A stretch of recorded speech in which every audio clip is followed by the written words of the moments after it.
నారాయణ గారి పేరు చెప్పగానే మీ మనసులోంచి వచ్చే మాట ఏంటమ్మా? డెవలప్మెంటే కదా, మీరే చెప్పండి. ఇప్పుడు రోడ్లు కానీ పార్కులు కానీ చాలామంది కొన్ని ఏమన్నా హాస్పిటల్ వల్ల కూడా చాలా బెనిఫిట్స్ వచ్చినాయి కదా. డెవలప్మెంటే గుర్తొస్తుంది సార్ పేరు చెప్తే.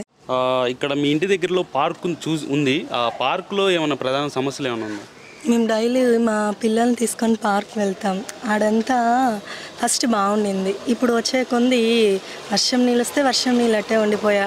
ఏడ వేస్ట్ చెత్త అంతా ఆడే వేస్తుంది. ఇప్పుడు పిల్లలు స్వింగ్ కానీ అవన్నీ మామూలుగా ఊగాలనుకున్నా కానీ ఇప్పుడు ఊగలేకున్నారు. అవి ఇరిగిపోయాయి కానీ దాన్ని అసలు పట్టించుకునే వాళ్ళే లేరు.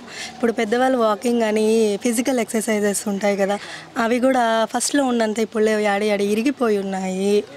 కొంచెం ఇబ్బంది అవుతుంది. పిల్లల్ని తీసుకుపోవాలన్నా ఆడికి కొంచెం బాగుండట్లేదు. హెల్త్ ఏమన్నా మామూలుగా రైనీ సీజన్ అయితే డిసీజెస్ వస్తాయి కదా, అందుకని ఇబ్బంది అవుతుంది. ఇప్పుడు ఏం బాగాలేదు పార్క్లో. ఆడ వాటర్ నిలిచిపోయి దీనివల్ల మస్కిటోస్ అంతా వచ్చి వైరల్ ఫీవర్స్ ఏమన్నా అటాక్ అవుతాయని అదొక భయం. అక్కడ మెయింటైన్ చేసే వాళ్ళు ఎవరైనా ఉన్నారమ్మా? మెయింటెనెన్స్ అసలు ఏముంటాయి కదా తెలియడానికి. మెయింటెనెన్స్ ఎవరు లేరు. చచ్చిన చెత్త తెచ్చినట్టు ఆడే వేసేస్తుంటారు. చెత్త అయినా తీస్తే అనుకోవచ్చు. మెయింటెనెన్స్ లేదు కనీసం. చాలా బాగుండట్లేదు. స్మెల్ వచ్చినట్టు. వాకింగ్ కూడా పోలేకున్నాం మేము. వాకింగ్ వెళ్ళే వాళ్ళం కూడా. సో నిత్యావసర వస్తువులు బాగా రేట్లు పెరిగాయి. దాని మీద మీ స్పందన ఏంటి? నిత్యావసర వస్తువులు అంటే పెరుగుతున్నాయి. మనం ఏం చేస్తాం? వాళ్ళు పెంచుకుంటా పోతుంటే తగ్గించుకోలేం కదా వాటిల్ని. అందుకని ఎవరైనా ఏమనుకుంటారు, కొంచెం తగ్గిస్తే అప్పుడు అంటే కొంచెం తక్కువ ఉన్నాయి.